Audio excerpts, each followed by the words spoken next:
Bien-aimés, bonjour à tous. Quelle joie ce matin pour nous de nous retrouver ensemble.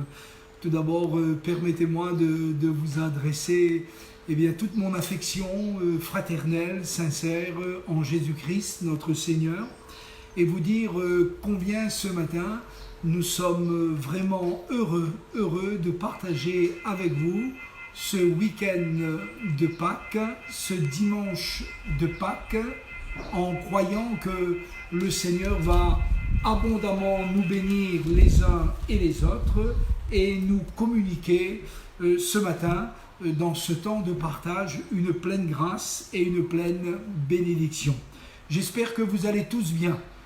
Vous êtes l'objet de nos prières en ce moment, tout particulièrement chacune des familles de l'Église, chaque frère, chaque sœur qui nous manque, mais que nous portons dans notre cœur avec toute l'affection du Seigneur. Alors permettez-moi, avec ma famille ce matin, avec mon épouse, de vous souhaiter à chacun et à chacune un bon dimanche de Pâques sous le regard du Seigneur. J'aimerais que nous puissions partager un temps ensemble autour de la Pâque de l'Éternel. Et pour ce faire, chers amis, je vais vous inviter à prier. Mais priez en réalisant pour vous, pour moi ce matin, que le Seigneur est avec nous. Voilà, nous ne sommes pas perdus. Nous ne sommes pas dans le flou artistique de ce monde. Nous ne sommes pas dans l'agitation. Nous sommes dans la paix de Dieu qui surpasse toute intelligence. Et c'est dans cette paix de Dieu, c'est dans cette confiance du Seigneur que nous voulons ce matin célébrer Christ, notre Pâque. Alors j'aimerais, si vous me le permettez, de prier avec vous et de nous réjouir ensemble sous le regard du Seigneur. Notre Père qui est dans le ciel, quelle joie pour nous ce matin de pouvoir célébrer ton nom. Et comme le dit ta parole, puisque Christ, notre Pâque, a été immolé, alors nous voulons célébrer la fête, non avec le vieux levain de la malice et de la méchanceté, mais avec le levain de la pureté et de la vérité, puisque en réalité nous sommes une Pâque nouvelle. Nous voulons te remercier pour l'espérance qui s'attache à notre appel. Nous voulons te remercier pour la foi qui nous a été communiquée une fois pour toutes et dans laquelle nous pouvons nous édifier, sur laquelle nous pouvons construire notre vie. Père Céleste, étends ta main ce matin et apporte une grâce particulière à ce culte que nous partageons avec nos frères, nos sœurs, nos bien-aimés, ici à Saint-André, à Cambuston, à Elbourg, mais partout où la parole de Dieu va être annoncée, va être entendue. Nous te prions d'étendre tes mains et de faire, notre Père, dans le nom de ton saint serviteur Jésus, des signes, des prodiges et des miracles, parce que tu es vivant, parce que tu es puissant, parce que tu es ressuscité des morts, toi notre Sauveur qui est le Christ. Père, au nom de Jésus, bénis ton peuple ce matin et bénis ton Église. Amen. Chers amis, pour partager ce matin, ce dimanche de Pâques, nous allons faire deux lectures et je trouve que les circonstances que nous vivons revêtent un caractère particulier concernant ce dimanche, ce jour, concernant cette Pâque de l'Éternel. Nous la fêtons vraiment comme l'a fêté Israël en son temps, avec nos familles, sous le sang de l'Alliance, et avec dans notre cœur cette hâte, parce que nous avons soif de partir, nous avons soif de rejoindre la patrie céleste, le paradis, où le Seigneur est allé nous préparer une place. Alors, voyez-vous, plus de 3000 ans ensuite, nous célébrons cette Pâque à la manière dont l'avait célébré Israël lorsque ce peuple est sorti d'Égypte. Alors, nous allons faire deux lectures, d'accord ? La première, elle se trouve dans le livre de l'Exode. Dans le livre de l'Exode, c'est là que nous trouvons l'histoire de la Pâque. Le livre de l'Exode, dans le chapitre 12 du livre de l'Exode, et nous allons lire à partir du verset 1er jusqu'au verset 14 inclus. Et je vous prie de bien écouter la lecture que nous allons faire. Voici ce qui est dit. L'Éternel dit à Moïse et à Aaron dans le pays d'Égypte, « Ce mois-ci sera pour vous le premier des mois. Il sera pour vous le premier des mois de l'année. Parlez à toute l'assemblée d'Israël et dites, le 10e jour de ce mois, on prendra un agneau pour chaque famille, un agneau pour chaque maison. Si la maison est trop peu nombreuse pour un agneau, on la prendra avec son proche voisin, selon le nombre des personnes que vous compterez pour cet agneau, d'après ce que chacun peut manger. Ce sera un agneau sans défaut, mâle, âgé d'1 an.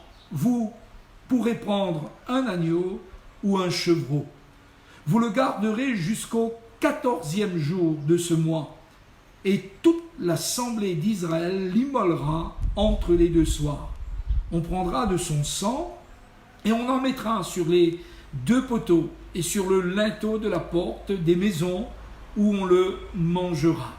Cette même nuit, on en mangera la chair rôtie au feu et on la mangera avec des pains sans levain et des herbes amères. Vous ne la mangerez point à demi-cuit et bouilli dans l'eau, mais il sera rôti au feu avec la tête et les jambes et l'intérieur. Vous n'en laisserez rien jusqu'au matin, et s'il en reste quelque chose, le matin, vous le brûlerez au feu. Quand vous le mangerez, vous aurez vos reins sains, vos souliers aux pieds et votre bâton à la main, et vous la mangerez à la hâte, c'est la Pâque de l'Éternel. Cette nuit-là, dit Dieu, je passerai dans le pays d'Égypte, et je frapperai tous les premiers-nés du pays d'Égypte, depuis les hommes jusqu'aux animaux, et j'exercerai des jugements contre les dieux de l'Égypte. Je suis l'Éternel, le sang vous servira de signe sur les maisons où vous serez. Je verrai le sang et je passerai par-dessus vous. Il n'y aura point de plaie qui vous détruise quand je frapperai le pays d'Égypte. Et j'aimerais lire pour vous, chers amis, maintenant un deuxième texte.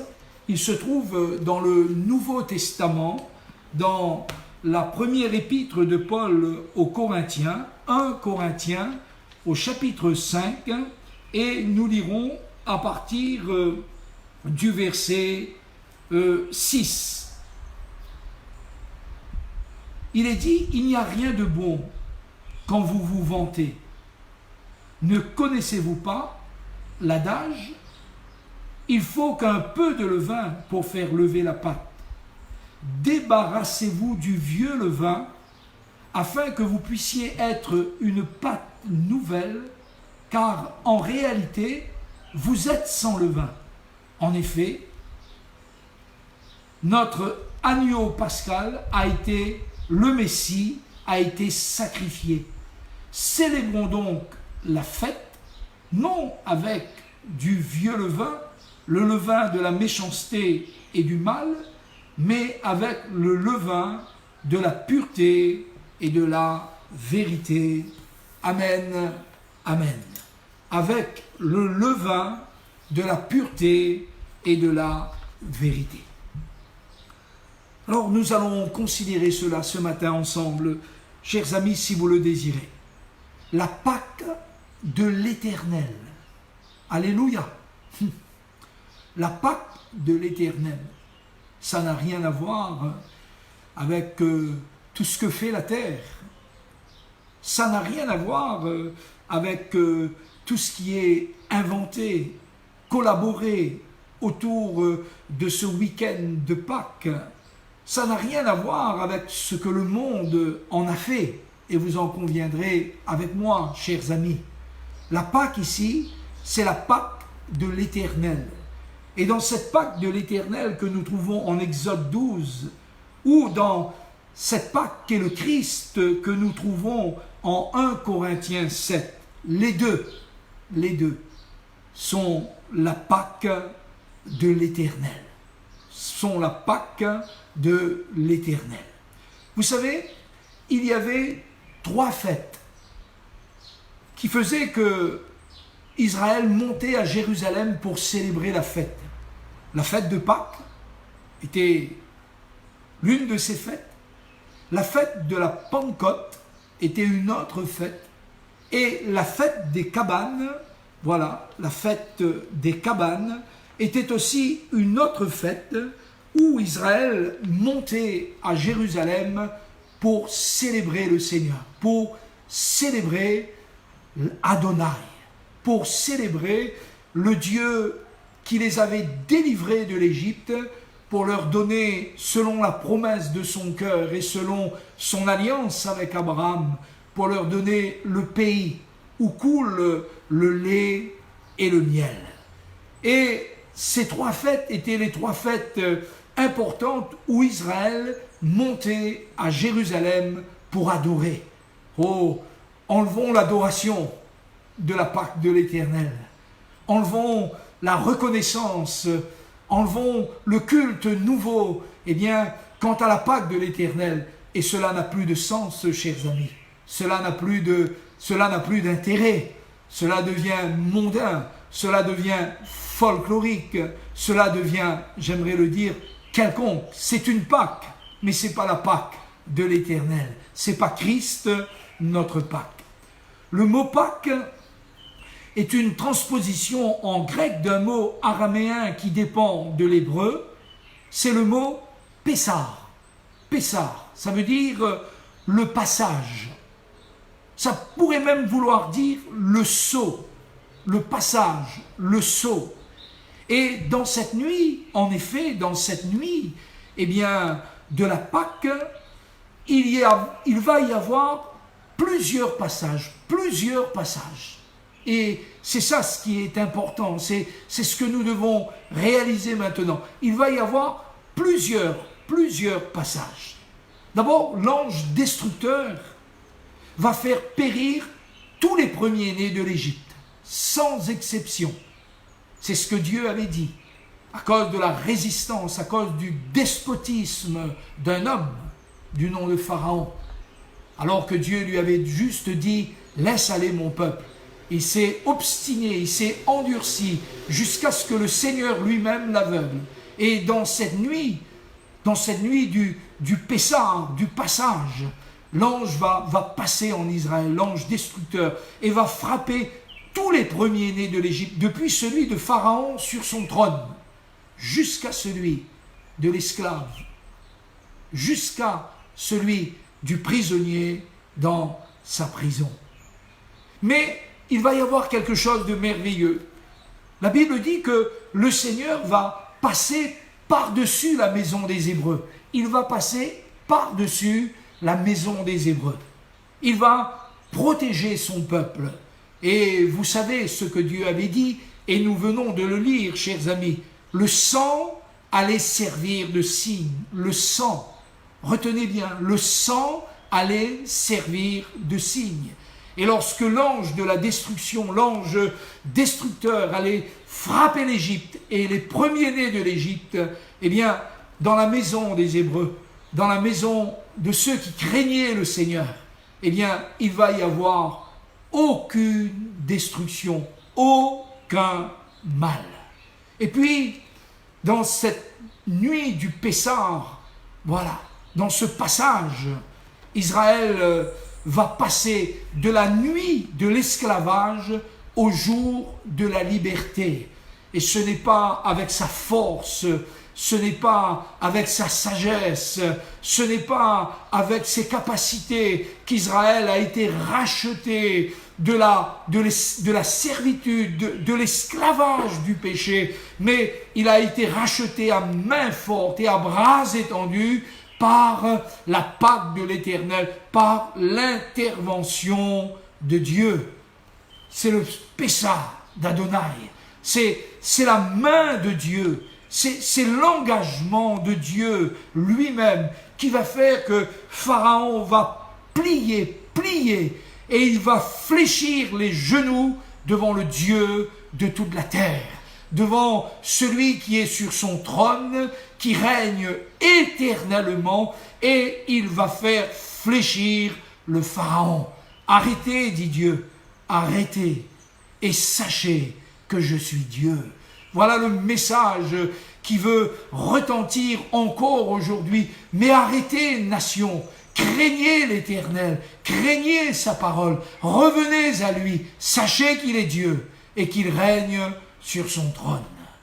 Alors, cette promesse de la libération, elle avait été faite à Abraham dans le livre de la Genèse au chapitre 15 et au verset 13, où Dieu lui-même, en passant au travers des animaux qu'Abraham avait offerts, a scellé lui-même l'alliance. C'est extraordinaire. Abraham s'était endormi, mais c'est Dieu et Dieu seul qui a scellé cette alliance. C'est sa Pâque, c'est son alliance, c'est son Messie, c'est sa parole, c'est son salut pour ceux et celles qui croient en lui. Chers amis, Dieu est le Dieu qui contrôle toutes choses. Et en ce dimanche de Pâques, mes frères et sœurs bien-aimés, levez vos yeux, votre délivrance arrive bientôt. Levez vos yeux, car notre Dieu vient. Notre Dieu vient. Et encore un peu de temps, nous dit la Bible, encore un peu de temps, et celui qui doit venir viendra. Alors, vous voyez, mes chers amis, frères et sœurs bien-aimés, il arrive que ce Dieu qui règne, qui est sur son trône, il arrive que ce Dieu-là, quelquefois, il garde le silence. Mais ce n'est pas parce qu'il garde le silence qu'il n'est pas au contrôle de toutes choses. Il me semble voir le Pharaon quand il disait « Mais qui est l'Éternel pour que je laisse aller son peuple? Je ne connais point l'Éternel. » Mais voyez-vous, Dieu est assez merveilleux, il est assez puissant, assez glorieux pour faire connaître qui il est et ce qu'il est en mesure de faire pour ceux et celles qui craignent son nom, et combien, même dans le cœur des incrédules, il est en mesure de montrer que lui, il est le Dieu de toute la terre, le Dieu vivant et vrai, et qui fait tout ce qu'il veut. Et parfois, il arrive, chers amis, que Dieu garde le silence. Peut-être qu'il y a un silence de Dieu dans ta vie aujourd'hui, mais dans ce silence, j'entends la voix de Dieu. Dans ce silence que Dieu fait faire à toute la terre, dans toute cette agitation, dans tout ce trouble, eh bien, j'entends moi, comme toi, j'entends la voix de Dieu, et il me dit, lève ta tête, mon serviteur, ouvre ton cœur, regarde, car, eh bien, je suis le Seigneur ton Dieu, je suis ton Adonai, je suis celui en qui, eh bien, est ton espérance, ton salut et le salut de toute ta famille. Et il arrive dans l'histoire, chers amis, il arrive dans l'histoire que Dieu soit dans le silence, mais ensuite que Dieu intervienne à main forte et à bras étendus. Vous vous souvenez, lorsque les hommes, se liant entre eux, vont construire Babel. Ils vont vouloir se faire un nom. Venez, disait-il, ils s'étaient mis d'accord, voyez-vous. Venez, disait-il, construisons-nous une tour dont le sommet touche le ciel. Voilà, c'est le problème de l'homme déchu. C'est le problème de l'homme orgueilleux. C'est le problème de l'homme prétentieux. Il veut toucher à ce qui est sacré, à ce qui est divin, à ce qui ne lui appartient pas. à ce que Dieu ne lui a pas donné de connaître, de contrôler, de faire. C'est son orgueil. Et il construit Babel. Babel, ça veut dire la confusion. N'y a-t-il pas de la confusion aujourd'hui, mes amis? Il y a de la confusion aujourd'hui, chez les grands, chez les nations, chez les pouvoirs, chez les puissances, chez les autorités. C'est chez les grandes nations qu'il y a de la confusion. Il dit, mais qu'est-ce qui se passe? Qu'est-ce qui arrive? Nous ne sommes pas maîtres de notre destin, nous ne sommes pas maîtres de ce monde qui nous appartient. Et Dieu est descendu et il a confondu les hommes à Babel. Et ce fut un lieu de confusion. En Égypte aussi, lorsque Dieu dit, voici je viendrai, j'exercerai mes jugements contre l'Égypte et de surcroît, je viendrai exercer mes jugements sur l'Égypte et je viendrai juger les dieux de l'Égypte. Et ce fut une grande confusion pour celui qui sur son trône croyait qu'il était invincible. Un homme qui dans son époque, dans sa civilisation, était à la pointe de toutes choses. Son armée était l'une des plus grandes armées. Son règne était l'un des plus despotiques de l'époque. Eh bien, le Seigneur est venu et il a fait plier ce pharaon, comme on dirait à la Réunion, comme une feuille de songe. Voilà. Il l'a fait plier, il l'a mis à genoux. Je me souviens du livre des Actes de Hérode. Hérode, dans le chapitre 12 et dans le verset 22, revêtu de ses habits d'apparat. Voici, le peuple est en train de l'encenser, voyez-vous. L'idolâtrie, c'est donner gloire aux hommes. L'idolâtrie, c'est de mettre sa confiance dans l'homme. La Bible dit malheur à l'homme qui s'appuie sur l'homme. Malheur à l'homme qui s'appuie sur l'homme. Et on était en train de faire les louanges d'Hérode. Oh, il était dans ses habits d'apparat, revêtu de toute sa dignité. Et tout d'un coup, ils ont dit « voix d'un Dieu et non d'un homme ». Et Hérode n'a pas voulu donner gloire à Dieu. Il n'a pas voulu. Il s'en est glorifié. Et la Bible dit, à partir de cet instant, Dieu a mis un terme à ses jours. Dieu a mis un terme à ses jours. Il fut frappé, par le Seigneur et il mourut, contaminé, dévoré par les vers en quelques jours qui vont suivre, cette vaine gloire. Dans le livre de Daniel, dans le chapitre 4, au verset 29 et jusqu'au verset 31, vous lirez le règne de ce grand Nebuchadnezzar, à qui le Seigneur, a dit Daniel, avait donné l'autorité, à qui il avait donné le pouvoir. La Bible dit que cet homme était si grand qu'il avait le pouvoir de vie et de mort, et il avait du succès. Mais un jour, quand il s'est glorifié, quand il s'est élevé au-dessus de Dieu, au-dessus de la parole de Dieu, savez-vous ce qui s'est passé, chers amis? Dieu l'a envoyé manger de l'herbe comme un vulgaire animal. Et il a été chassé du trône jusqu'à ce qu'il reconnaisse que le Seigneur l'Éternel seul est notre Dieu. Jusqu'à ce qu'il reconnaisse qu'il y a un Dieu dans le ciel qui exerce l'autorité, le pouvoir qui est le sien. Il y a un Dieu dans le ciel qui connaît l'histoire de notre humanité, qui a tracé l'histoire de ce monde. Et en ce jour de Pâques, j'aimerais vous encourager, bien-aimés, tournez-vous vers le Seigneur afin que vous soyez sauvés. Cessez de vous confier dans la vanité, dans l'orgueil de ce monde, mais confiez-vous dans le Seigneur afin que vous soyez sauvés. Dans Daniel, au chapitre 5 et au verset 24, il y a l'histoire de Beltchazzar, ce roi qui est un descendant de Nebuchadnezzar, ce roi qui va outrager Dieu, qui va se moquer de Dieu.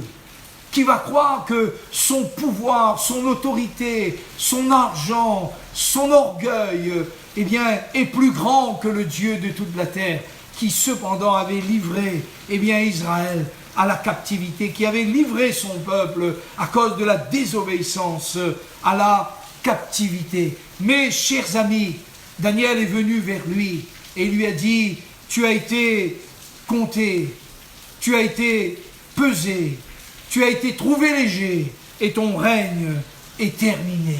Alléluia. Ton règne est terminé. Et cette nuit même, nous dit la Bible, cette nuit même, eh bien, Beltchazzar, ce roi fanfaron et orgueilleux, fut tué. Voilà comment Dieu intervient dans notre humanité. Voilà comment le dessein de Dieu se réalise envers et contre tout. Voilà comment la main de Dieu est à l'œuvre dans notre humanité. Et je vous prie de croire, mes bien-aimés, je vous prie de croire, peuple de Dieu, je vous prie de croire, enfants de Dieu, que notre Dieu est à l'œuvre.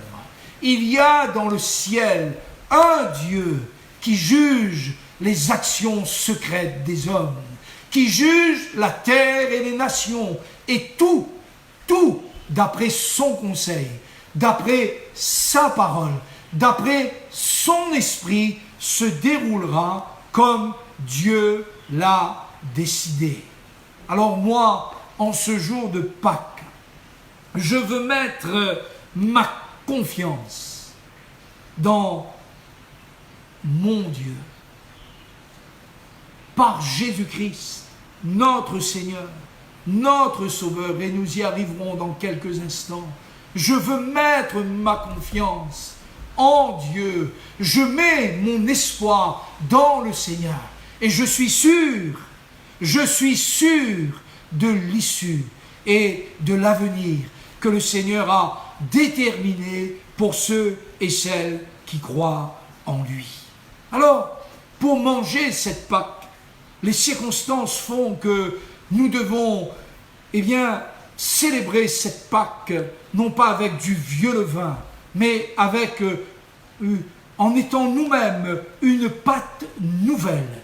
Alors, quelles étaient les conditions qu'avait Israël pour célébrer cette Pâque de l'Éternel? Quelles étaient les conditions qu'Israël devait remplir? Parce qu'on ne pouvait pas faire n'importe quoi. Si on fait n'importe quoi, il y aura de la confusion. Mes frères et mes sœurs bien-aimés, ne faisons pas n'importe quoi, parce qu'alors il y aura de la confusion.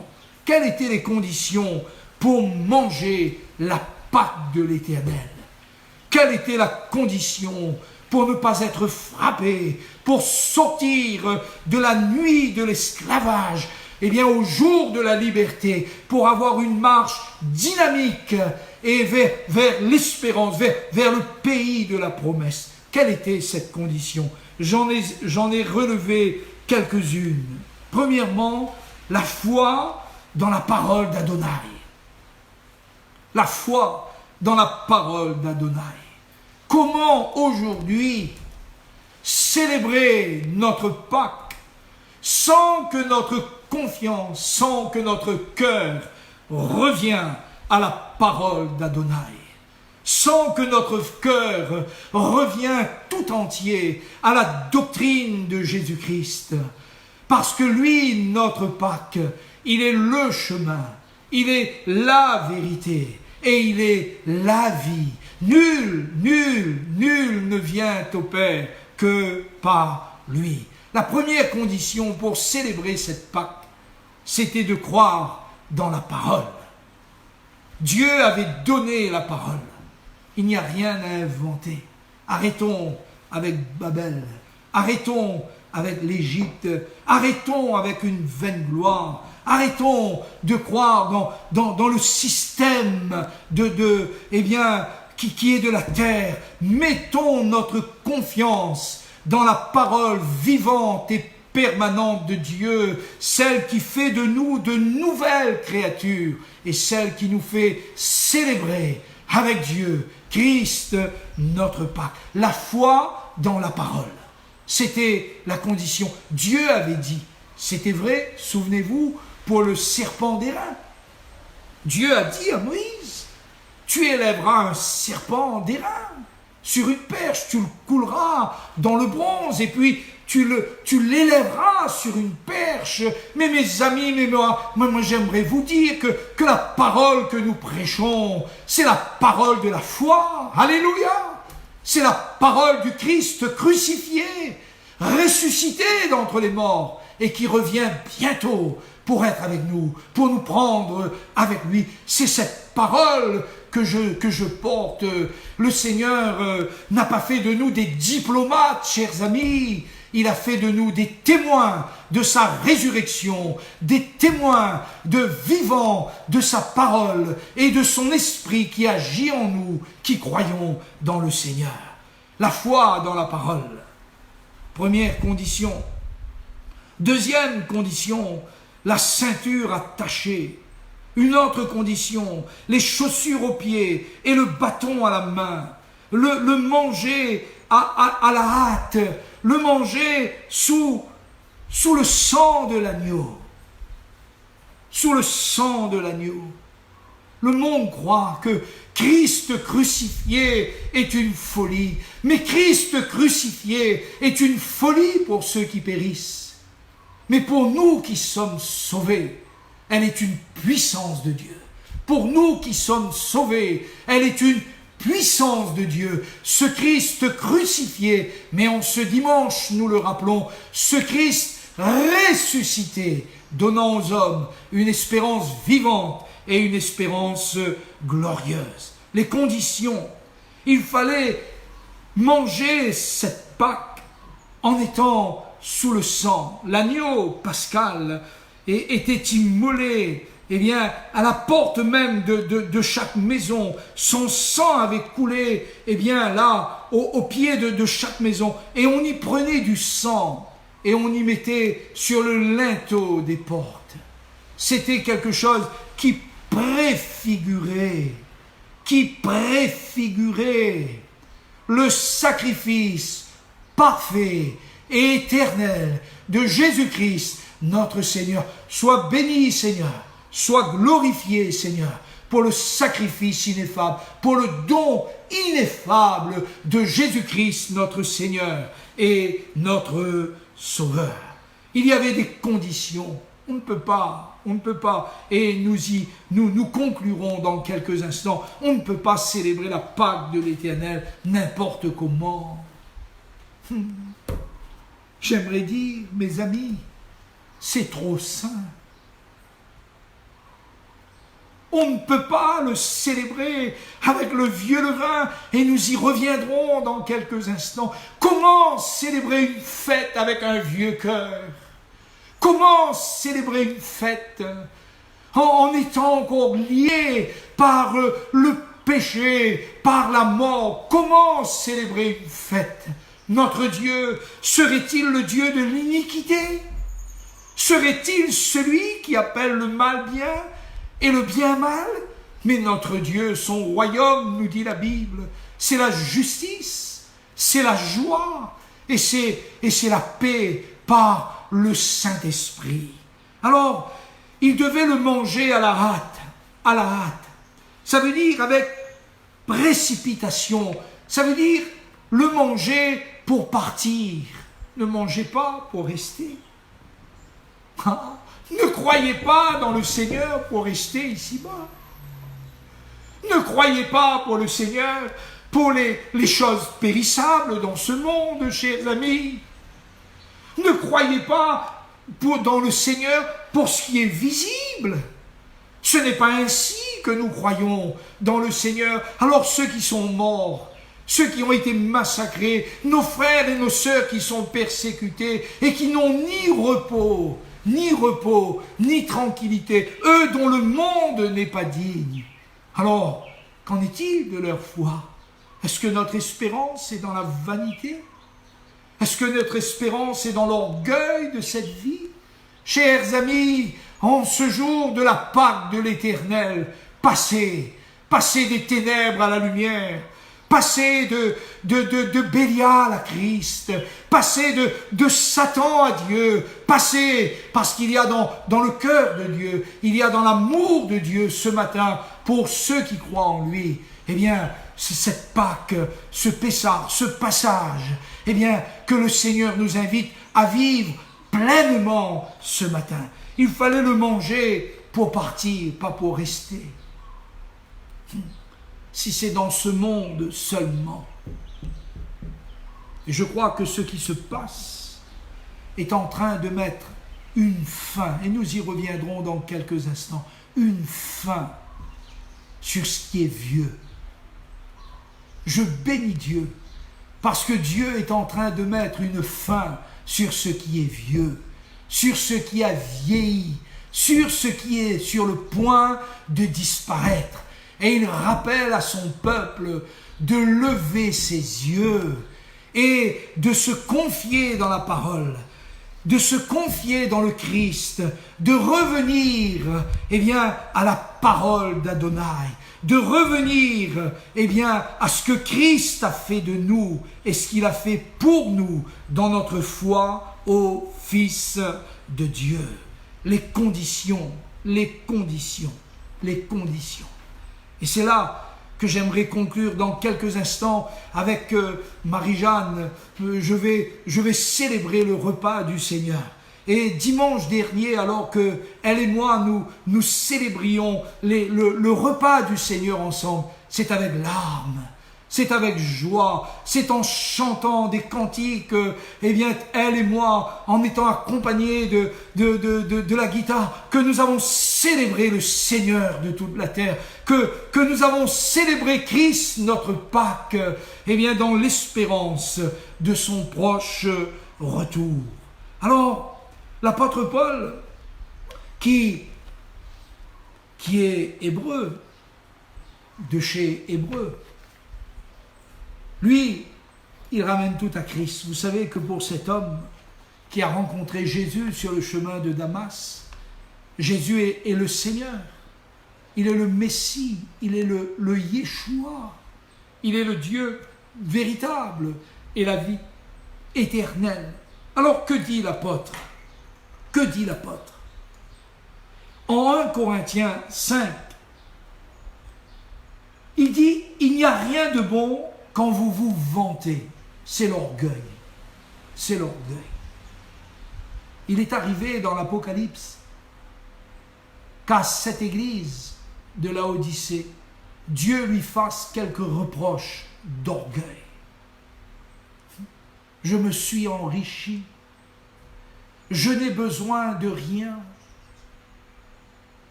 Je me suis enrichi. Je n'ai besoin de rien. Aujourd'hui, l'orgueil des orgueilleux est abattu. La prétention des prétentieux est abattue. Nous avons besoin du Seigneur. Nous avons besoin plus que d'un système. Nous avons besoin plus que d'une manière de faire. Il en faut. Nous avons besoin du Seigneur. Et il me semble entendre ce matin le Seigneur nous dire, il est notre Pâque. Il est notre Pâque. Alors, il n'y a rien de bon quand vous vous vantez. Dans l'orgueil, il y a de la provocation. Dans l'orgueil, il y a du despotisme. Dans l'orgueil, il y a de la prétention. Dans l'orgueil, on a besoin de faire des alliances, voyez-vous, par l'orgueil. Il faut faire des alliances pour arriver à ses fins. Et il n'y a rien de bon dans ces choses. Il n'y a rien de bon dans ces choses. Et la Bible dit, il n'y a rien de bon quand vous vous vantez, quand vous êtes orgueilleux. Ne savez-vous pas qu'un peu de levain, et nous y reviendrons, le levain ici est toujours, a une connotation toujours du péché. Le salaire du péché, c'est la mort. Ne savons-nous pas cela ? Le salaire du péché, c'est la mort.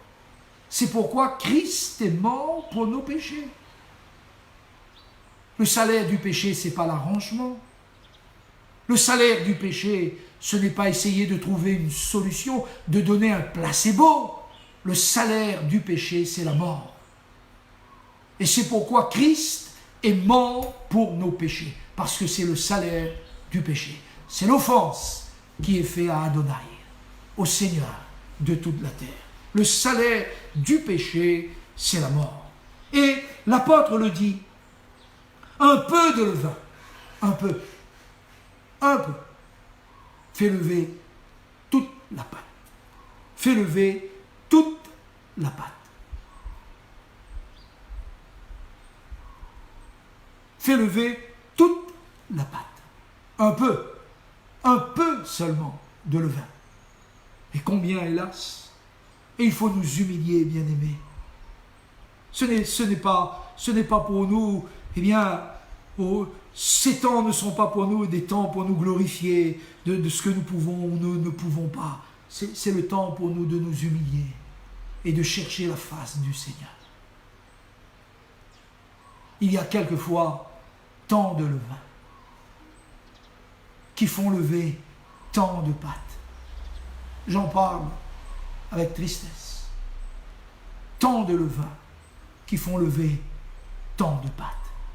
Tant de pâtes sont levées par ce vieux levain, qui est le levain de la malice et de la méchanceté. Et l'apôtre dit que nous ne pouvons pas célébrer la fête avec le vieux levain, le levain du péché. Et c'est pourquoi il dit « faites disparaître ». Oh, ici, c'est la sanctification. Faites disparaître le vieux levain. Donc cela incombe à chacun d'entre nous. Et mes bien-aimés, j'espère qu'aujourd'hui, j'espère qu'en célébrant cette Pâque de l'Éternel, pendant que vous la célébrez, vous êtes aussi avec moi et moi avec vous. L'Église est avec son Seigneur en train de faire disparaître le vieux levain. Le vieux, c'est le contraire de ce qui est nouveau. Alléluia. Le vieux, c'est ce qui a vieilli. C'est ce qui est sur le point de disparaître. Et il me semble qu'aujourd'hui, bien-aimé, le vieux levain va disparaître. Le vieux levain va disparaître. Ce vieux levain qui caractérise le vieil homme, la vieille nature qui se corrompt par les convoitises trompeuses. C'est vrai pour moi, c'est vrai pour vous. Il y a quelque chose en nous qui doit continuer à mourir. Il y a quelque chose en nous qui doit continuer à disparaître afin que de plus en plus nous soyons une pâte nouvelle. Alléluia! Que nous soyons de plus en plus animés par l'Esprit de notre Dieu. Faites donc disparaître le vieux levain. Le mot vieux, c'est le mot usé. C'est ce qui est usé par l'utilisation. C'est ce qui est ancien. C'est ce qui a vieilli. C'est ce qui n'est plus neuf. C'est ce qui n'est plus neuf. C'est ce qui n'est pas conforme. C'est ce qui n'est pas conforme à la volonté de Dieu. C'est ce qui n'est pas conforme au message de l'Évangile. C'est ce qui n'est pas conforme à la mort et à la résurrection de Jésus d'entre les morts. C'est une marche qui n'est pas conforme. C'est une attitude qui n'est pas conforme. C'est un cœur qui n'est pas régénéré. C'est ce qui a vieilli. C'est ce qui est sur le point de disparaître. Et pour dire ce qui est vieux, pour dire ce qui est ce vieux levain, Paul emploie deux mots, la malice et la méchanceté. Écoutez bien, la malice et la méchanceté. La malice, du grec kakia, malignité, mauvais vouloir, c'est désir de nuire, c'est la méchanceté, c'est la dépravation, c'est le mal, c'est enfreindre la loi. La méchanceté, du grec poneria, c'est l'iniquité, le mauvais dessein, le désir méchant. Oh, c'est l'apôtre Paul qui parle. C'est l'apôtre Paul qui parle. Et il dit, mais faites disparaître que ces temps de confinement soient aussi pour nous, bien-aimés, des temps de sanctification. Soit aussi pour nous des temps où, entrant en nous-mêmes, nous sommes obligés d'entrer en nous-mêmes par les temps dans lesquels nous vivons. Nous nous sentons bien. Et je le dis à vous, bien-aimés, ce ne sera plus jamais pareil. Jamais. Tout ce qui est vieux va disparaître. Tout ce qui n'est pas de l'esprit n'aura plus de force, n'aura plus de prise dans l'Église de Dieu bientôt. Tout ce qui n'est pas d'en haut n'aura plus cours, n'aura plus de pouvoir. Elles vont tomber, elles vont disparaître. Et mes frères et sœurs bien-aimés, mes chers amis, ce temps de la Pâque de l'Éternel, c'est pour nous un temps pour faire aussi disparaître le vieux levain. Si je vous disais, mes bien-aimés, que je suis heureux, non pas du confinement, non pas du malheur qui frappe la terre, non pas de l'agitation, non pas de l'inquiétude, nous prions dans ces temps, mais je suis heureux, parce que c'est l'un des puissants moyens que Dieu utilise pour amener le cœur de son peuple à lui, pour amener le cœur de ses serviteurs à lui. Alors il est dit, célébrons donc la fête, non avec le vieux levain. C'est une fête, chers amis. Notre Dieu est un Dieu de fête, c'est un Dieu de joie. Notre Dieu est un Dieu d'enthousiasme. Notre Dieu, c'est le Dieu de la vie. C'est le Dieu de la fête. Et ici, Paul dit, mais célébrez. Et aujourd'hui, célébrez. Célébrez Jésus, célébrez. Célébrez Adonai, célébrez. Célébrez avec vos familles. Célébrez dans l'espérance. Célébrez en étant prêt à partir. En mangeant cette Pâque à la hâte. Parce que voici, celui qui doit venir viendra. Mes amis, la Bible dit, puisque vous êtes une Pâque nouvelle. Et pourquoi cela? Pourquoi cela? Parce que Christ, notre Pâque, a été immolé. Parce que Christ, notre Pâque, a été immolé. Voilà pourquoi. En réalité, nous sommes une Pâque nouvelle. La Bible dit, si quelqu'un est en Christ, il est une nouvelle créature. Il est une nouvelle. On ne raccommode pas. Le temps du raccommodage est fini. On a raccommodé des choses, mais la déchirure est pire aujourd'hui. On a raccommodé des pièces du drap neuf au vieil habit et la déchirure est pire. Notre Dieu ne raccommode pas. Notre Dieu est le Dieu de la résurrection et de la vie. Alors voici ce qui est dit. Christ, notre Pâque, il s'agit de lui. C'est lui l'exemple. C'est lui le modèle. C'est lui l'agneau de Dieu qui ôte le péché du monde.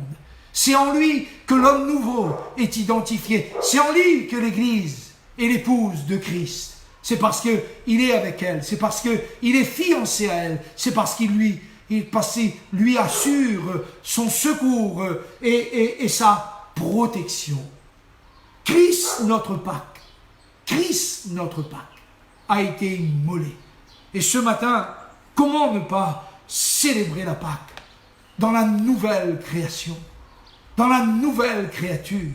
Comment ne pas reconnaître que ce Jésus qui est mort et qui est ressuscité des morts aujourd'hui, pour toujours, me donne une communion vivante avec le Père de gloire. Pour toujours est mon chemin, ma vérité et ma vie. Et pour toujours, à cause de lui, en lui, par lui et avec lui, nous avons tout pleinement. Alors, bien-aimés, non pas avec le vieux levain, non pas avec le vieux levain. Et j'invite l'Église du Seigneur, j'invite l'épouse de Christ, j'invite l'Église qui est la colonne et l'appui de la vérité. Et la vérité, c'est le Seigneur. La vérité, c'est Jésus. Il a dit, je suis le chemin, je suis la vérité, à célébrer Jésus. À célébrer Jésus en ce jour, à célébrer la résurrection, non pas comme un fait historique. Ah, Jésus est ressuscité des morts, ça change quoi dans ta vie? Que Christ soit ressuscité des morts, ça change quoi dans ta vie? Peut-être que ça change rien du tout. Peut-être que tu continues à vivre avec le vieux levain. Pour manger cette Pâque, pour célébrer cette résurrection, il faut naître de nouveau. Il faut naître d'en haut. Il faut naître d'esprit. Il faut naître de Dieu. Et en ce jour, c'est cette fête que nous sommes appelés à célébrer. C'est cette fête, bien-aimée, cette fête de l'Éternel, cette Pâque de l'Éternel. Et j'aimerais le faire avec vous, que ce jour soit pour nous un jour de louange, alléluia, ce soit pour nous un jour de fête. Revêt tes habits de fête, Jérusalem, revêt tes habits de fête, voici ton roi vient à toi. Revêt tes habits de fête, pars-toi de tes plus beaux habits, Jérusalem, pars-toi de tes joyaux, pars-toi, célèbre la fête, célèbre la Pâque de l'Éternel, célèbre ton Dieu, que dans nos maisons ce matin, que dans ta maison, que dans ma maison, la Pâque de l'Éternel soit célébrée. Ce n'est pas un programme, chers amis, ce n'est pas un programme, ce n'est pas seulement un message, c'est la Pâque de l'Éternel, c'est la Pâque de l'Éternel. Célébrez cette Pâque, célébrez-la chez vous, avec vos enfants, avec votre femme. Réjouissez-vous, chantez, dansez devant Dieu. Réjouissez-vous dans le Seigneur, car Christ, notre Pâque, a été immolé. Toute cette semaine qui va venir, nous allons nous retrouver chaque soir pour des temps de partage et de joie. Mais célébrons la Pâque. Christ est vivant. Christ est vivant. Et je vous le dis, voici, il vient bientôt. Il vient bientôt. Christ est vivant. Célébrons donc la fête. Et j'aimerais que dans nos maisons ce matin, vous et moi, nous célébrons la fête. Mon frère, ma soeur, chez toi, avec les membres de ta famille qui sont baptisés d'eau, prends le pain, célèbre le repas du Seigneur.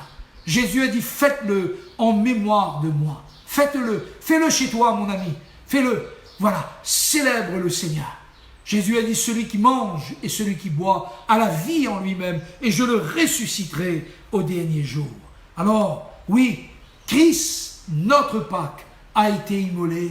Célébrons donc la fête.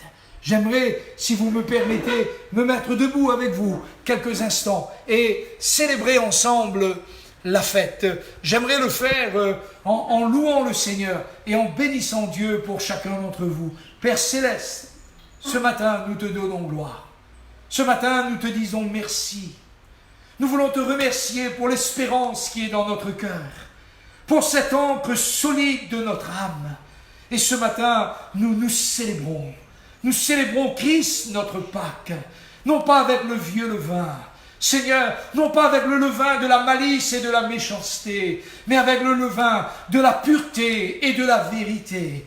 Et avec mes frères, avec les sœurs, avec les familles de l'Église, nous célébrons ton nom, nous t'adorons Jésus, nous te louons Jésus, nous t'exaltons Jésus, nous t'apportons notre louange, nous t'apportons notre reconnaissance ce matin et nous voulons te dire merci, merci dans le nom merveilleux de Jésus, merci pour ta grâce Seigneur, merci pour ton amour Seigneur.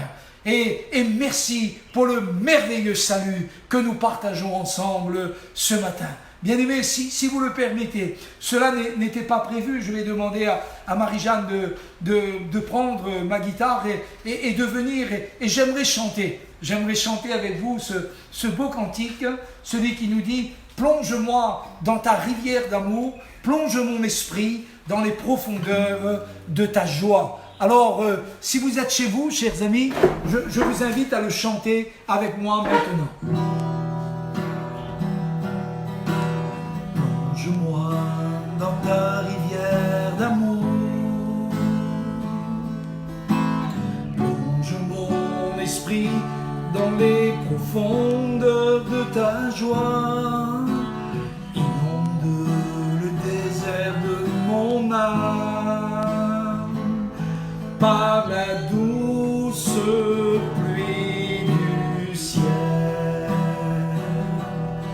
Mon âme est rafraîchie quand ton onction m'envahit. Je suis restauré, guéri quand ton onction m'envahit. Mon âme est rafraîchie, mon âme est rafraîchie quand ton onction m'envahit. Je suis restauré, guéri quand ton onction m'envahit.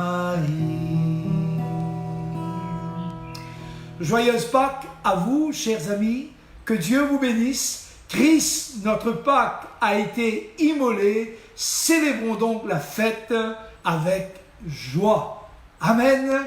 À bientôt. Demain soir à 18h, mardi soir à 18h, mercredi soir à 18h, jeudi soir à 18h, vendredi soir à 18h, dimanche prochain à 9h.